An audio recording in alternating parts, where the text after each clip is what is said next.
नमस्कार, आप देख रहे हैं अपना बिहार। आपके साथ मैं हूं शिप्रा झा। बुलेटिन में सबसे पहले बात करेंगे गोपालगंज से आ रही खबर की। गोपालगंज पुलिस ने मुहर्रम से पहले बड़ी कार्रवाई की है। पुलिस ने घातक हथियारों की बिक्री करने वाले दुकानों पर छापेमारी कर भारी मात्रा में शस्त्र जब्त किए हैं।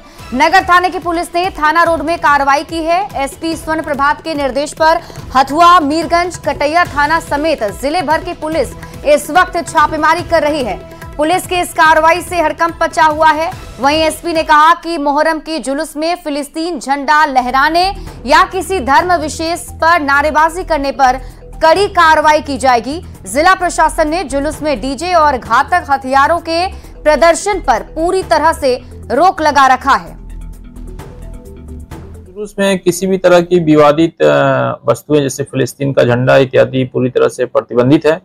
साथ ही साथ डीजे पर पूर्ण रूप से प्रतिबंध है और घातक अस्त्र शस्त्र पे, गड़ासा पे, तलवार पे, भाला पे, इन सब चीजों पे प्रतिबंध है।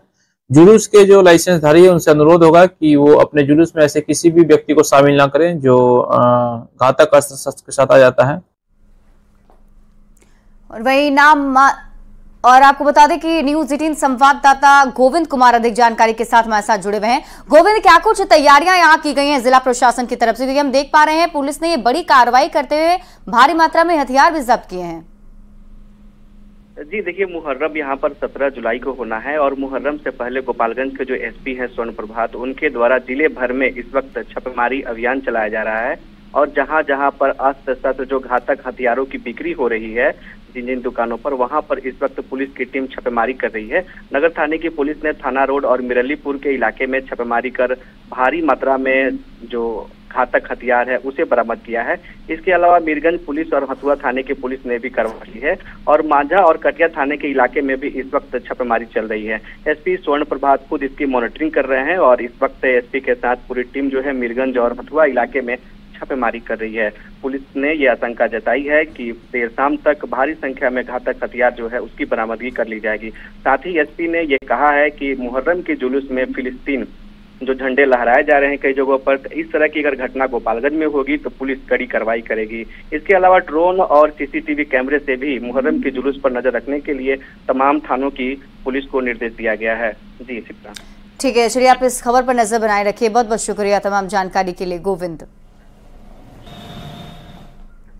और नाम मातमी जुलूस का, लेकिन काम माहौल बिगाड़ने वाला है। यही हकीकत है समस्तीपुर के दलसिंह सराय थाना क्षेत्र में हुए मुहर्रम जुलूस की, जहां ताजिया खेलने के दौरान एक पूरे परिवार को निशाना बनाया गया और उसकी कार पर हमला कर दिया गया। इस हमले में परिवार के कुछ लोगों को चोट भी आई है, लेकिन सवाल पुलिसिया कार्रवाई पर है, क्योंकि पीड़ित परिवार का आरोप है कि हमले के दौरान पुलिस को कॉल किया गया लेकिन मदद नहीं मिली। आप ये रिपोर्ट देखिए। मातमी जुलूस के दौरान बवाल, पुलिसिया कार्रवाई पर सवाल। परिवार पर हमला, खाकी बनी रही लापरवाह। खतरे में पूरे परिवार की जान, लापरवाही के लिए कौन जिम्मेदार?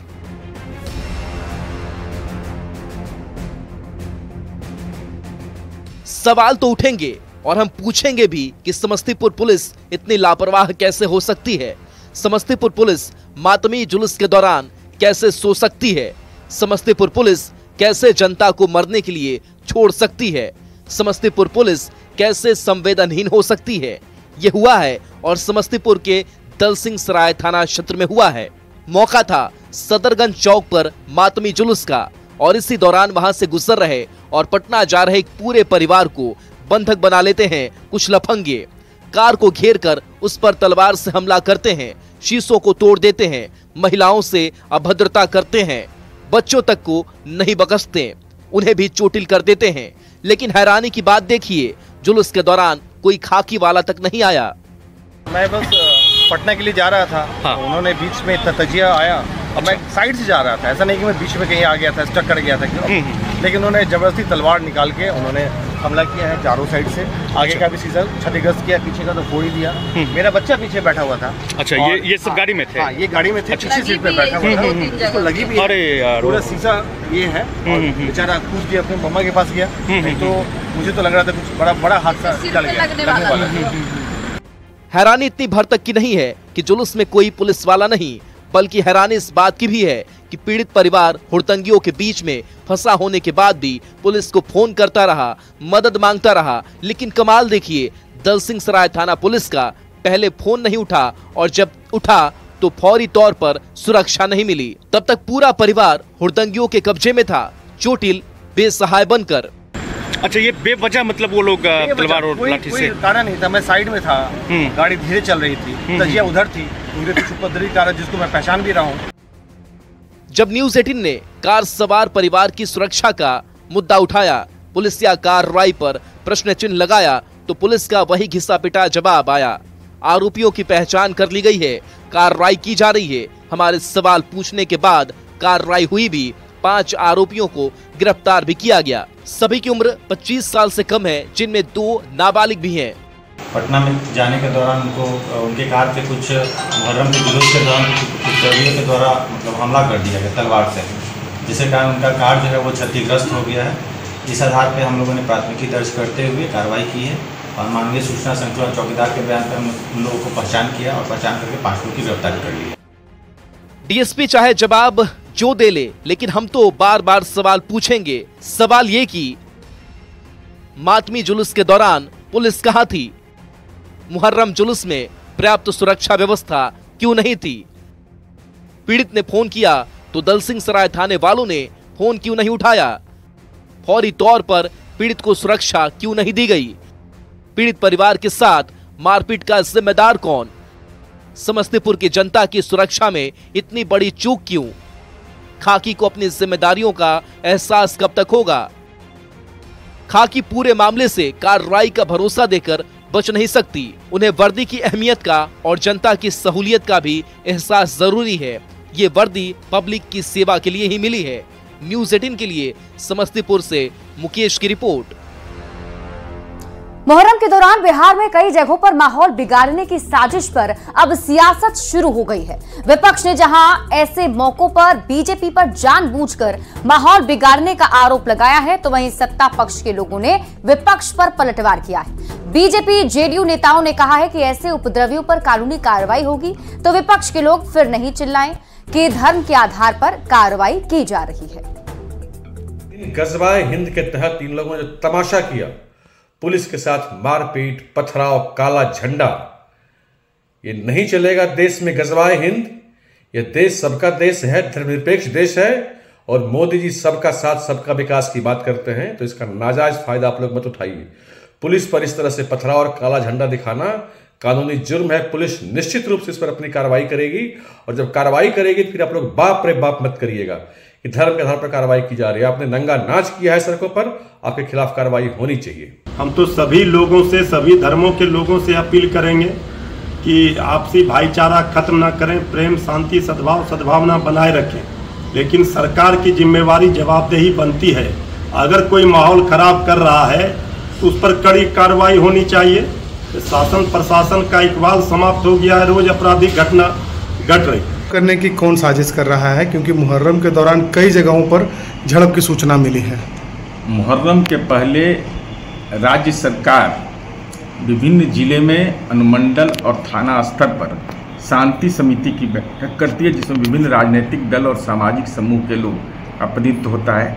अब ऐसे कुछ उन्मादी तत्व होते हैं जो धर्म के आधार पर उन्माद फैलाने की कोशिश करते हैं। मुहर्रम हो या रामनवमी हो, भारतीय जनता पार्टी का मात्र एक उद्देश्य रहता है कि उपद्रव कैसे फैलाया जाए। उपद्रव को शांत नहीं करना चाहती, जिसका दुष्परिणाम भारतीय जनता पार्टी ने इस लोकसभा में झेला है, अयोध्या से लेकर बद्रीनाथ तक झेला है। बावजूद भारतीय जनता पार्टी देश और राज्य की जनता को उकसाना चाहती है, क्योंकि 2025 के विधानसभा इसी मुद्दे पर लड़ना, क्योंकि काम तो करती नहीं भारतीय जनता पार्टी और जेडीयू। और अगली खबर आपको कैमूर से बता दें, कैमूर में पुलिस ने कई प्रिंटिंग प्रेस में छापेमारी की है और ये कार्रवाई आगे भी चलेगी। पुलिस को खबर मिली थी कि कुछ प्रिंटिंग प्रेस में मुहर्रम को लेकर फिलिस्तीन झंडे और शर्ट की छपाई हो रही है, जिसके बाद एक्शन में आई पुलिस ने मोहनिया में सभी प्रिंटिंग प्रेस और दुकानों में छापेमारी की। फिलहाल पुलिस को कहीं कोई आपत्तिजनक प्रिंट नहीं मिला है, लेकिन पुलिस ने सभी प्रिंटिंग प्रेस और दुकानदारों को हिदायत दी है कि आपत्तिजनक प्रिंट सामने आने पर सभी के खिलाफ कड़ी कार्रवाई की जाएगी। पुलिस अधिकारियों ने लोगों से शांति और सद्भाव के साथ मुहर्रम मनाने की अपील की है। लोगों का बोला गया तो इसका खबर मिली थी, लेकिन अभी हम लोगों ने निरीक्षण किया सभी दुकानों का, अभी इसी कोई सूचना नहीं मिली, हम लोग कोई मिला नहीं अभी। लेकिन मुहर्रम का अवसर पर जो तजिया निकलेगा उस दिन अगर कोई पकड़े जाता है तो संबंधित दुकान पर भी कार्रवाई कीजिए, व्यक्तिगत रूप से भी कार्रवाई होगी और संबंधित दुकान पर। सर जैसा अभी बताए हैं, कुछ हम लोगों को सूचना मिला था कि आपत्तिजनक टी शर्ट्स वगैरह बना रहे हैं, जिसके प्रदर्शन से धार्मिक उन्माद फैल सकता है, सहिष्णुता पर प्रतिकूल असर पड़ सकता है। उसी के जांच के लिए हम लोग निकले थे। कहीं से कोई आपत्तिजनक सामान बरामद तो नहीं हुई है, लेकिन जितने प्रेस वाले हैं जिन पर हम लोगों को सूचना था उनको वार्निंग दिया गया है। हम लोग चाहेंगे कि ये पर्व शांतिपूर्ण तरीके से मने, सामाजिक सौहार्द और धार्मिक सौहार्द बना रहे। और इस बीच रुक कर लेंगे बड़ी खबर की। पटना से बड़ी खबर मिल रही है। ग्रामीण विकास पदाधिकारी के अपहरण का मामला सामने आया है। अपहरण मामले में बड़ा खुलासा हुआ है। खुद ही रची थी अपहरण की साजिश। बख्तियारपुर के एक होटल में मिले हैं। होटल में दीपक कुमार को सकुशल बरामद कर लिया गया और बताया जा रहा है कि खुद ही उन्होंने अपने अपहरण की साजिश रची थी। तो बड़ी खबर आपको पटना से बता रहे हैं। ग्रामीण विकास पदाधिकारी के अपहरण के मामले में ये बड़ा खुलासा किया गया है पुलिस की टीम की तरफ से। अपहरण मामले में जानकारी मिली है कि खुद ही उन्होंने अपने अपहरण की साजिश रची थी। बख्तियारपुर के होटल से उन्हें बरामद किया गया है। तो बड़ी खबर आपको बता रहे हैं और ये तस्वीर आपके टीवी स्क्रीन पर दिखा रहे हैं। दीपक कुमार, ये आपको दिख रहे होंगे अपने टीवी स्क्रीन पर, ये उनकी तस्वीर है और इन्हें अब बरामद कर लिया गया है। अनिरुद्ध अधिक जानकारी के साथ हमारे साथ जुड़े हुए हैं। अनिरुद्ध, क्या पूरा मामला पता चल पाया? आखिर क्यों खुद ही अपने अपहरण की साजिश रची थी दीपक कुमार ने? जी देखिए, अभी बता दें कि अभी ग्रामीण एसपी पटना रोशन कुमार से मेरी बात हुई। उन्होंने बताया कि बख्तियारपुर के एक होटल से बरामद होने की बात रेलवे के द्वारा पुष्टि की गई है और बख्तियारपुर एसडीपीओ 2 जो अभिषेक कुमार है वो संभवतः उनसे भी पूछताछ कर रहे हैं। इससे भी किसी मीडिया कर्मी को कोई विशेष जानकारी नहीं दिया जा रहा कि वो खुद अपने आप को अपहरण किस कारण से करवाने का ये जो मैसेज अपने घर वालों को दिए, इसकी पूछताछ की जा रही है। लेकिन ये इतना ग्रामीण एसपी ने पुष्टि किया है कि बख्तियारपुर से ही उनकी बरामद होने की सूचना है। जी, क्या कुछ पता चल पाया अब तक कि आखिर उन्होंने क्यों ऐसा किया? इसके पीछे कोई कारण? एसडीपीओ अभिषेक सिंह 2 जो बख्तियारपुर जोन को देखते हैं, वो अभी जो आरटीओ अधिकारी थे उनसे भी पूछताछ कर रहे हैं कि आखिर मामला क्या था और घर वालों को क्यों सूचना दिया गया कि मेरा खुसरूपुर से अपहरण हो गया। इसको लेकर अभी सब कुछ पूछताछ जारी है। दीपक कुमार के बारे में और क्या जानकारी मिल पा रही है? कहाँ के रहने वाले हैं? बेगूसराय के दीपक कुमार बताया जा रहे हैं। जो बताया जा रहा था कि हाथीदास सिंह परिजन जो है कोसी एक्सप्रेस में ट्रेन में चढ़ाए थे और खुसरूपुर आने के बाद इन्होंने अपने फोन से परिजनों को सूचना दिया, अपहरण करने की बात कही। उसके बाद से पुलिस जो है, रेलवे पुलिस और स्थानीय पुलिस, दोनों पुलिस जो है उनका लोकेशन लेके जानकारी इकट्ठा करी थी। तो पता चला कि बख्तियारपुर के ही रेलवे स्टेशन के बगल में किसी होटल से इनका लोकेशन मिल रहा था और उसी के ट्रैक के आधार पर पुलिस जो है उनको बरामद की और पूछताछ कर रही है। पूरा मामला जो भी है वही पूरा मीडिया के बीच बताया नहीं जा रहा। ग्रामीण एसपी ने इतना बताया कि रेलवे ने पुष्टि किया कि बरामद हुई है। ठीक है अनिरुद्ध, आप इस खबर पर नजर बनाए रखिए। बहुत बहुत शुक्रिया तमाम जानकारी के लिए। बढ़ते आगे, राजधानी पटना की सड़कों पर आज पूरे दिन हंगामा होता रहा। हंगामा बच्चों की मौत और हत्यारों की गिरफ्तारी की मांग को लेकर। मामला 2 बच्चों की संदिग्ध मौत से जुड़ा हुआ है, जिनका शव पानी के गड्ढे से मिला। पुलिस इसे हादसा कह रही है तो परिजन इसे हत्या का मामला बता रहे हैं और हादसे और हंगामे के बीच मामला जो है आगे बढ़ता चला जा रहा है। आप ये रिपोर्ट देखिए। क्रंदन, ये शोक, ये मातम, ये विरोध प्रदर्शन। तस्वीरें राजधानी पटना के बेउर थाना क्षेत्र के लालू पेट्रोल पंप के पास की हैं, जहां 2 बच्चों की संदिग्ध मौत पर हंगामा बरपा हुआ है।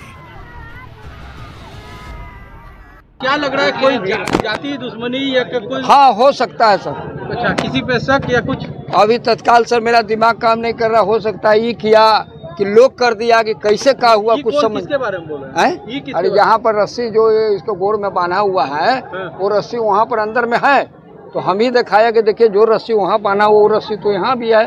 कोई आश्वासन नहीं मिला है, खाली बस अभी तो हटाइए हटाइए, आ रहे हैं जा रहे हैं, अभी तक कहाँ कुछ। आप लोग क्या मांग है? हम लोग का मांग है कि हमारे साथ इंसाफ किया जाए। मृतक बच्चों का नाम विवेक और प्रत्यूष है। जो एक रोज पहले घोड़ा चढ़ने के लिए घर से निकले थे, लेकिन फिर घर कभी जिंदा वापस नहीं लौटे। लौटा तो उनका शव। एक पानी भरे गड्ढे में दोनों की लाश तैरती मिली है। परिजनों का आरोप है कि बच्चों की पहले पीट कर हत्या की गई है और बाद में शव को गड्ढे में डाल दिया गया। हालांकि पुलिस मृतक बच्चों के परिजनों के आरोपों से इत्तेफाक नहीं रखती। पुलिस इसे पानी में डूबकर मौत का मामला मान रही है।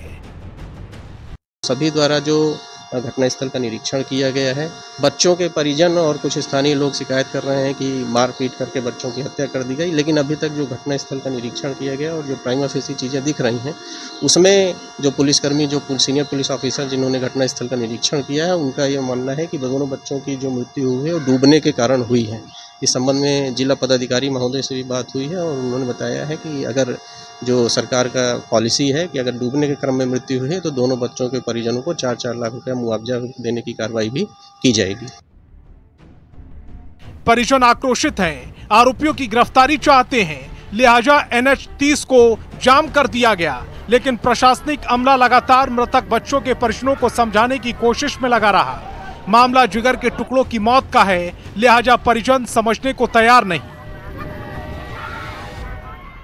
देखना होगा। फिलहाल लोग जो है वो पहले जो कल्पिट हैं उनकी गिरफ्तारी चाहते हैं और पुलिस कब तक जो कल्पिट जो लोग बता रहे हैं उनकी गिरफ्तारी करती है और इस पूरे मामले में अनुसंधान करती है। कैमरा पर्सन अमित के साथ संजय कुमार, न्यूज़ 18 पटना। पटना के हज भवन में जनसुराज के संयोजक प्रशांत किशोर बिहार का सियासी मंजरनामा और मुसलमान कार्यक्रम में शामिल हुए।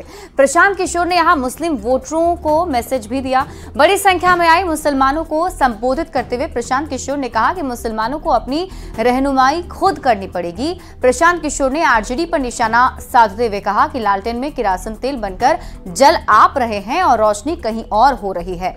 अपने बच्चों के बेहतर भविष्य के लिए वोट कीजिए। मुसलमानों को राजनीतिक बंधुआ मजदूरी से अब निकलना होगा। राजनीतिक बंधुआ मजदूरी घुसा दिया गया है। आपको ये बता दिया गया है कि आपको किसी न किसी के पीछे ही चलना है। ये कौम सबसे पिछड़ी है। आप मेरे भाई किरासन तेल हैं, आप किरासन तेल हैं, बुरा नहीं मानिएगा। जल आप रहे हैं, रोशनी कहीं और हो रही है। जल आप रहे हैं, रोशनी कहीं और हो रही है। इसी के पीछे चलोगे तो आपके साथ धोखा होगा ही होगा। प्रशांत किशोर के साथ चलिएगा तो भी धोखा होगा। जनसुराज अभियान में हम आपको ये नहीं कह रहे हैं आकर हमको वोट दे दीजिए। अब प्रशांत किशोर में आपको रहनुमा दिख रहा। बिहार के स्कूलों में शिक्षकों की कमी खत्म करने को लेकर सरकार काफी गंभीर है, लेकिन स्कूलों में संसाधनों की कमी खत्म नहीं हो रही है, जिसकी वजह से स्कूल में छात्र छात्राओं को पढ़ने में और शिक्षकों को पढ़ाने में काफी परेशानी होती है। मसौढ़ी के हाई स्कूल भदौरा का +2 तक कर दिया गया है, लेकिन स्कूल में 10वीं और 12वीं के लिए अब तक कोई प्रयोगशाला नहीं है। महज 3 कमरे में 350 से ज्यादा बच्चों को पढ़ने में काफी दिक्कतों का सामना करना पड़ रहा है। स्थिति ये है कि कुछ को क्लासरूम के बाहर बरामदे में ही बैठना पड़ता है। स्कूल में संसाधनों की कमी से छात्राओं के साथ शिक्षक भी काफी परेशान हैं, जबकि अधिकारियों का दावा है कि स्कूल के नए भवन के लिए जमीन उपलब्ध कराने पर काम चल रहा है। समस्या बहुत अधिक है। ऊपर पदाधिकारी तक डीओ ऑफिस में, बीओ ऑफिस में, सर्किल ऑफिस में, सीओ ऑफिस में सब जगह आवेदन किया हुआ है जमीन के लिए।